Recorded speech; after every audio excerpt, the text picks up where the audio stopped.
to get to it, I'm going to talk about my story. So I had an eating disorder half my life. It started when I was 16 and recovering from an eating disorder. And I just started waking up earlier and earlier to eat. And then it got to the point where, like many of you, I was getting up 2 to 3 times a night, and I was going straight for things that I never would normally eat: cookies, chocolate bars, peanut butter, whatever, and basically binge eating in the night. Um, Even after I overcame my eating disorder and put on a healthy amount of weight and was eating more, this followed me basically until I want to say my 30s with ranges. I'm 33 now, so I've been pretty much eating disorder free for about a year now, I want to say, but I improved it every year as I learned more and experimented more. So it was the worst when I was 16. In my 20s, I used to eat my roommate's food. I'd get up in the middle of the night. I'd, have to replace their jar of peanut butter the next day. And, there was obviously, like a lot of so much shame in that. There was frustration. I just remember being in university and getting up, feeling so sick to my stomach, so full, plowing through some coffee, plowing through the day, not being hungry, and then the cycle would repeat. As I got older and I got into health and nutrition as well as bodybuilding, I learned to eat more in the day. And this was where things really started to improve. So this is going to be something we'll talk about as well. When I really started to feel my body properly in the day, it came on and off. It was more of a sometimes thing. And I kept hacking it. I'd come up with certain puddings to make before bed, like high protein, high fiber puddings. And sometimes they would work, sometimes they wouldn't. But it was manageable. I would get up and have a snack. I was also a bikini competitor, so I would have to do some hardcore dieting. So during those times, I would get up and I'd force myself to eat like egg whites and guacamole, which a lot of you understand, like with eating disorder, it's really hard to control what you eat. But I had more and more and more control over it. I also did hypnotherapy, and I found that worked, again, a lot of the time, but not always. And then in the past year, I've really kind of looked at my health, my hormones, my gut health, all of those things, and brought them into balance. And now it blows my mind. Like, I wake up to go to the bathroom, I have a glass of water, like the desire for food is not even there. And that's what I wish for you. Everyone's journey is going to be different. I work with clients. Some people, it's like immediately they're good to go. Most people see an immediate improvement, and then they have the rough night, because when you think about it, this is a habit you've had forever. When we're hardwired to do something, your body and your brain expects it. So that's the brain component that we want to work on as well. So to get into my whole kind of protocol, I'm going to break down some of the key steps, some of the things I just mentioned that I think should be really helpful for you. So the biggest thing, as I mentioned, is going to be to eat enough in the day. And I get it. Like, you guys are waking up and you are probably not hungry. You might be sick to your stomach. I know some people wake up with digestive issues. And it's the last thing you want to do. Make breakfast, have a snack, have lunch, have another snack, have dinner. Most people that I work with, even if they're eating in the day, are not meeting their daily caloric requirements. So that way your brain and your body is going to wake you up at night, no matter what you're doing, because it will be hungry. So we want to take that option away before we do anything else. Make sure you're eating enough in the day. So in the book, I share down how to find out what your daily calorie needs are. There's tons of online calculators out there, so you can figure out what your maintenance calories would be. Because we don't want to go straight into dieting calories. That's something you can totally do in the future. I'm a health coach. I can even help you with that. But for now, as we regulate your system, as we create this new habit, make sure you're eating enough in the day so that your brain and body have no excuse. They're like, okay, we know we're fed in the day. That's not going to be the only thing, but that's going to be a key part in your journey.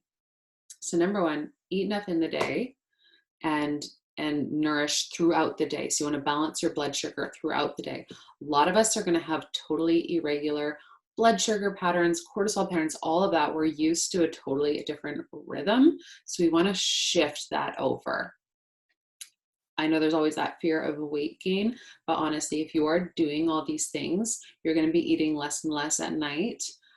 So no one I worked with has gained weight with this protocol, if that is a fear, but it's also something not to worry about right now. Like a lot of people stay quite stable in their weight at first, and then I say, down the road, we can definitely work on cutting calories if that's something we want to talk about. But we have to be careful here. So a lot of us end up at night eating because in the past we drastically cut calories or we're not eating enough. That is the number one way that all of us got here. Because, and I've seen it through people that were athletes, people who had eating disorders, people who had trauma, various things where there was a point in your life you weren't eating enough in the day, and that's why your brain started waking you up at night. So it was a survival instinct. So also therapeutically, like, thank that habit because it was literally trying to save your life and keep you alive. Now it's time to let it go. Now it's time to bring in healthy habits to nourish, to do things that will not allow that to happen. So eating enough in the day is key. It's going to be a big part of your recovery, and be real about what that actually is. Because I know a lot of clients, their idea of what enough food is not enough for how much they're moving around, for how active they are. They're not spreading their calories evenly throughout the day. They're still hoarding for the evening. So be really careful to eat enough all throughout the day. The next part is the brain component. So we're at that point now, we're eating enough, we're feeling good, but that habit's still coming up. You're still waking up, you have that urge. That's because your brain is hardwired to this habit. There's a really good book called Brain Over Binge. It's not about night eating disorder, but I believe the same principles apply. They have some really good journaling prompts in there that I've modified in my book to work for night eating disorder. You can check those out. The book itself is really goes on and on and on. I actually like the workbook better, or you can just get my book, which has tailored prompts for night eating syndrome. I go back and forth between calling it night eating syndrome and disorder. I think the official name is syndrome, but I always called it disorder just because it made me think of my eating disorder. So you're going to decide to stop. That's where we get into the mental game. I want you to get really, really clear with yourself. And this is where journaling comes in, leaving post-it notes comes in, talking to friends and family if you're open to that, talking to a therapist if you're open to that, and deciding this was a habit that carried me through for this long and it was important for a certain amount of time. And now I'm going to let it go. And by doing that, we can separate ourselves. We have to get really clear. So you have to learn to decipher what's your voice and what's this sort of lower brain telling you, go eat because it's a habit. We need to get to the point where you're so clear about what that voice sounds like, what the disadvantages are. Like my brain throughout the process was such an asshole, I like to say, because I would wake up and it would justify anything. It was like, well, it's just a cookie. It's just this. It's, a little bit won't hurt. Just have one more, you got to get back to sleep. So I had to get really clear about how this was impacting my life, about how harmful it was over and over and over, and getting louder and louder about it. So that when I woke up and I was like reaching for something, I'd be like, oh, I know better. Like I've gotten so clear with myself about why I don't want to do this, and yet I'm still doing it. So that over time, the pause between reaching for food and eating got longer and longer. And now it's like, again, I go get a glass of water. It's no big deal. But we want to really create that separation between that urge and what you actually want and need in your life. So you got to get clear, like, how is this impacting my life? Well, it's impacting, for me, it was like my relationships. So I don't want to go out and eat during the day, my fitness, which is a big part of my goals, because I feel like crap and I'm not able to energize by feeding and fueling properly in the day. So it was like all these things. And then big health picture, we're causing issues that could lead to diabetes, all this blood sugar stuff with eating tons of sugar at night. Like there's some serious health consequences to this habit. So get clear about that too, because this is not something you want to continue. So in my book, I break down kind of the steps to that, as well as journaling prompts and things that I want you to do every day to just keep reinstilling it. I also include a 15-minute hypnotherapy session, so you can listen to this before bed. And that's great because, again, we're getting into that subconscious, that part that's going, eat the food, and we're reinstilling new messages, we're rewiring. So I find that really helpful. You can also do hypnotherapy on your own. I have a great hypnotherapist who's worked with me and other night eating disorder patients that I can recommend to you if you like. So we're going to decide to stop. Next, we're going to remove our blocks. So we got to take away all the things that could potentially be making this habit harder. So big things: coffee, sugar, alcohol, potentially gluten, dairy, processed foods. Why is that? I know, I was like, coffee, wine, no. It took me a long time to let go of those things. And I can tell you now, like, I'm at the point now, I can have a cup of coffee once in a while. I can have a glass once in a while. I find it's not always worth it, but I can have it and still sleep through the night, but maybe wake up and have the urge and then go back to sleep. So it doesn't have to be a forever thing. But again, a lot of us have issues. I find a correlation between everyone I've worked with and spoken to: blood sugar imbalance, cortisol issues, there can be some more underlying hormonal imbalances. And those are big things that are not going to help there. So, especially with cortisol, coffee, sugar, alcohol are going to be big triggers. They're the last thing you want to be having if you have trouble sleeping. So cut those out first and foremost. And then I do recommend going that next step. I know it sounds extreme, but gluten, dairy, processed foods, that is because you might have some underlying gut issues that could be causing issues there. Also, just the more we eat whole, balanced, real foods, you're getting all that fiber, you're getting all those vitamins and minerals, which are great for hormone balancing. You're going to balance your blood sugar just more easily throughout the day because whole foods are packed with all those things. Processed foods can cause digestive issues. They can cause, reactions. Like, I'm celiac, so I notice a huge difference if I even accidentally have gluten. I'm up all night. So you want to remove all your blocks, all your potential disruptors, and at least give yourself that chance too. We want to do some repair work. So again, a lot of us have a lot of imbalances that we want to work on. So big things are going to be calm magnesium at night. A lot of people talk about this. Have that before bed. You might want to take a probiotic, and then you can tailor your supplements, and something I can help with in coaching, to whatever is off with you. Another one that I do like for a lot of people is PGX fiber pills. You can have those with your meals. Again, our goal is to balance your cortisol and your blood sugar. So there's also some great cortisol supplements out there. I like Cort Ease by Nugenics. I also like Cortisol Calm by Pure Supplements. So those are two you can check out. And then if you're a female, even a male, if you can do a full hormone test and figure out precisely what imbalances you might have, then you can really target those as supplements. I recommend working with a naturopath if possible, and really figuring out what's going on with you, because there is some individuality here. There's a lot of common themes with all of us, but I do find that everyone is a little bit different, and my male clients are a little bit different than my female clients. And again, that's where I like the one-on-one coaching, because we can do a lot of experimenting and adjusting as we go. And that tends to be really helpful, as well as just having the daily support. So we want to do our repair. And with that too, we want to be really careful about our bedtime routine.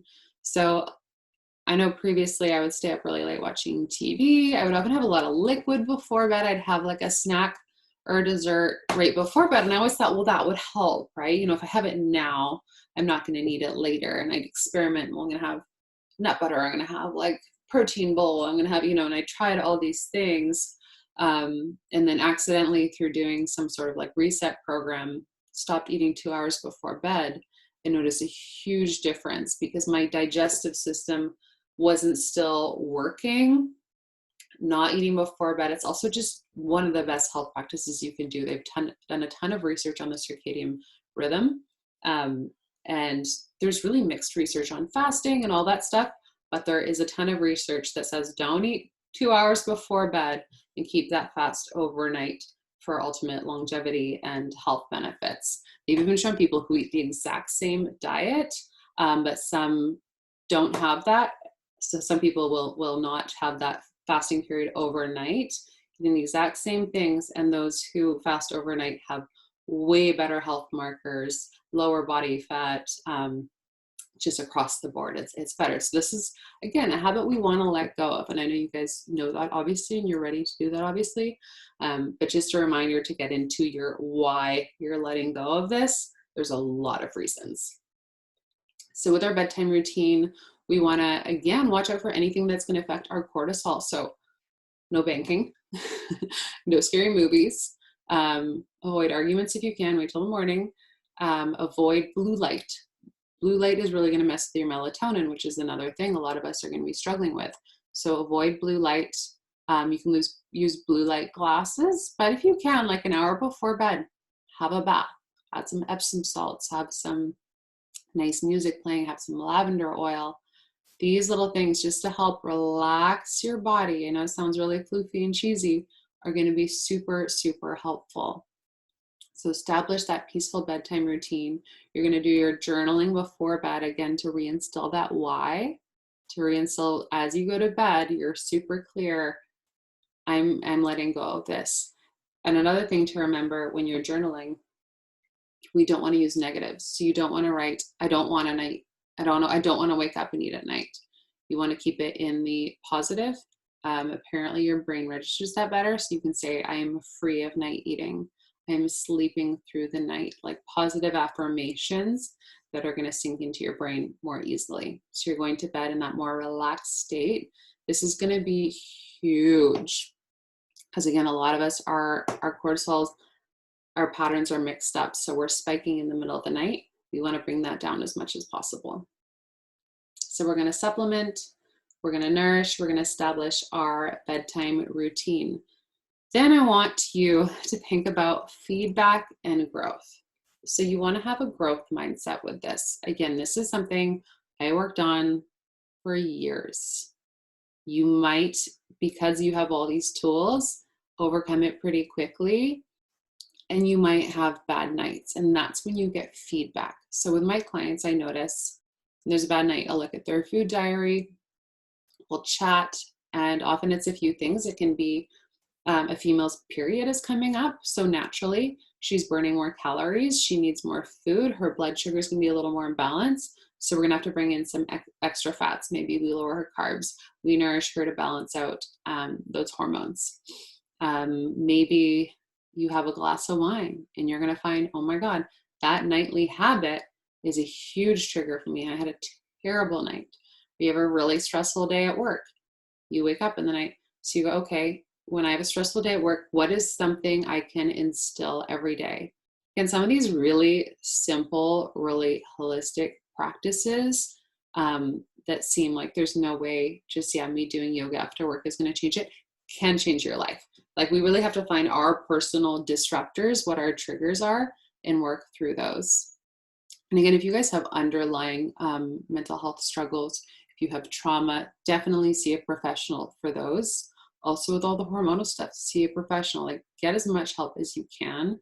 I know it's hard. I'm personally on a budget, and that's why I created this book, to just give something. And I can afford to do all the tests. So I did a ton of research, and I did trial and error, and I worked with a naturopath for a couple of sessions just to do a little bit of work with someone. I did a few hypnotherapy sessions, so I could do a little bit there. And I budgeted these things because in the end, it is your health. It's the most valuable thing, and I would rather pay for certain things now than down the road having to go on medications for diabetes or different health issues that are coming up because of this night eating syndrome. So always weigh that cost benefit thing. I know my book was originally $35, and some people were unhappy about that. But I have a support page for it in the hypnotherapy session, which I contracted. So I thought it was a fair price. I did lower it to $25. But I was also, thinking, I'm like, this is something that could change people's lives, and I want to provide as much support as possible. And $35 to potentially change something you've been struggling with your whole life is not a lot in the big scheme of things. So I know money is something we all have different feelings and emotions that come up around, especially right now with COVID. So you're welcome to feel whatever you want to feel there. So the feedback and growth mindset is going to be key. You know, if you have a bad night, you don't go, well, screw it, I'm going to starve, or I'm going to not eat in the day. You press a big imaginary reset button. You eat your freaking breakfast. You eat your freaking snack. You eat lunch, another snack, and dinner. You take your supplements. You do your bedtime routine. You do your journaling. That mindset is what will propel you forward. So I will still have the odd night, sometimes before my period, or if again, any of these trigger things happen, and the next day I press that reset button, and every time I'm able to get back into my regular sleep routine, sleeping great throughout the night, no issues. So it happens, and especially at first, again, remember, this is a like lifelong habit. If you think about, you know, the neural pathways in your brain, that path is hard set, and we're going to work on every angle to break it and create a new one, which is totally possible. Like, there is so much hope in this. And I know when I was first researching it, it felt so hopeless. All I could find was pages of people who were struggling, who were super depressed, who were trying different antidepressants, and that wasn't working. You know, and I did it too. I took the sleeping pills. I did the acupuncture. I did so many things that didn't work. And I felt so hopeless and alone in it. But you're not alone. Know that. There's so many people, you guys. I get messages every day from the YouTube I posted. I have tons of people who follow my Instagram page, which is Night Eating Disorder, and Facebook page, and that reach out to me all the time. Like, and we feel alone because it's just not something that's talked about. So it's not very understood, and professional nutritionists, psychologists, therapists, they don't know about it. It's still kind of a lesser known issue. And that's why I felt a huge responsibility in originally creating my Instagram and Facebook account. Obviously, it wasn't something I was super comfortable going public with as a health coach and trainer. I was still struggling with it when I created that account, but I felt it was important, and I thought my vulnerability was worth it. And that's how the book was born too. I thought, you know, I have to provide something. There are so many people struggling. I need to put something out in the world that will help, because I get that feeling of total hopelessness. And I want you guys just to know there is hope. I want to give you all the tools that I have, all the support that I have, so that you don't feel alone in this and that you can overcome this. Yeah, so those are basically, I mean, there's obviously more detail in the book, but those are kind of the main protocols and things I can think of to share with you right now in a more condensed form. It's 9:26 now. I'm going to open up for questions if anybody has any. You just have to unmute yourself, or send me a chat if you're not able to. But you should be able to unmute yourself, or you can actually, even if you don't want to be seen, write your question in the chat, and then I can answer from there.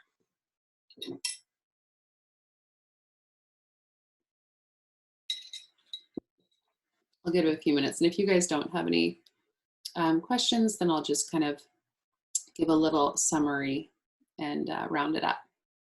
But if you guys have any questions, take advantage. You can use the Zoom group chat at the bottom of your screen. There's a little chat button. Type in a question there. Or again, you can unmute yourselves. And if you want, I won't share your name. I know some people want to stay private. So just type in your message, and then I will do my best to answer.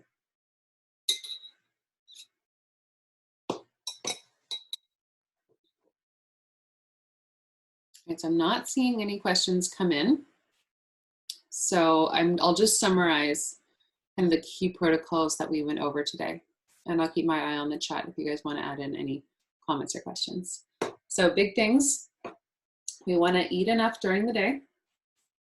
We want to work on our brain and really separating that voice from our own.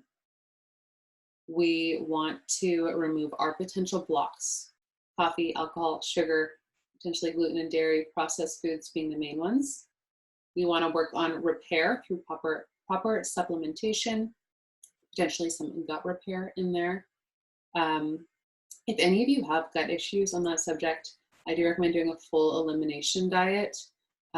There's a book out there called The Elimination Diet, and it's going to guide you through that process. And that way you can figure out what are your triggers there, because there can be quite a connection along those lines as well. So you want to repair through proper supplement and nourishment. Eat as healthy as you can. Again, whole foods regularly throughout the day.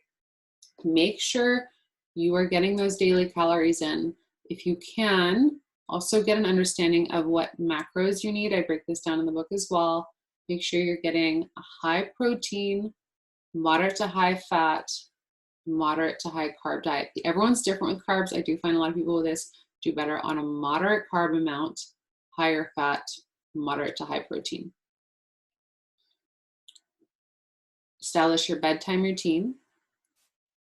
Why do we go after the high fat sugar foods? Great question. So because that originally, when we started the habit, most of us were coming from a deprived state. So we were avoiding those foods in the day for one, but also our bodies were starving for calories like that, like it wanted energy. So high fat, high sugar foods are calorically dense. Also, if your blood sugar is messed up, we are gonna crave those like energy boosting foods, even if it's a temporary high with a major low. When you're imbalanced, you're gonna crave that. When you're not eating enough, you're gonna crave that. So two major factors there are gonna be coming from a place of not eating enough, and then blood sugar issues. So a lot of us, and like I said, a lot of people still, if they're eating a little in the day, they're not eating enough. So that's when you're really going to go for those foods. And that was the switch that I found with when I started doing bodybuilding and I was eating more. I was able to get up and have a protein bar versus a jar of peanut butter. Like my cravings did change slightly. We have 10 minutes left here. I just got a little message. If you guys have any questions? Lindsay, does that answer your question? Okay, perfect. Yeah, and then even if you are like eating well now, sometimes those cravings stay because again, you've been doing it for the past however many years. For me, it was a 15-year habit. Like I had to give myself some grace there, as do you. Some of you are newer to it, but it's like I've been doing this for the better half of my life. Of course it's going to be hard, and of course those cravings are going to be there. It went on for a long time. I have someone coming in now. And then we're just rounding up. Hi, Emmett. We're just ending our conversation, but if you have any questions, feel free to jump in or use the chat. Does anyone else have any questions they want to throw into the chat box?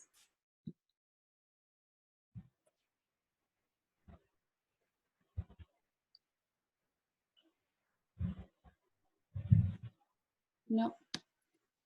All right, guys. Well, I'm going to round up here. So as I mentioned, we want to eat enough in the day, work on your brain, remove your blocks, repair, work on your bedtime routine, and then stay in that growth mindset. Do not give up. There is hope. All these things are going to be cues. It's going to take a little bit of experimentation, but you can totally get through this.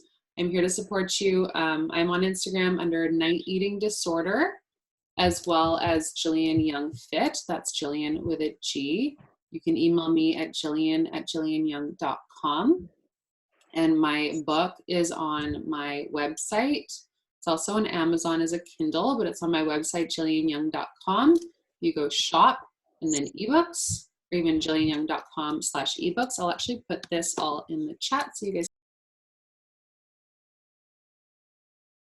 I will share a link to the recording as well. All right, be well, everybody. Thank you. All the best.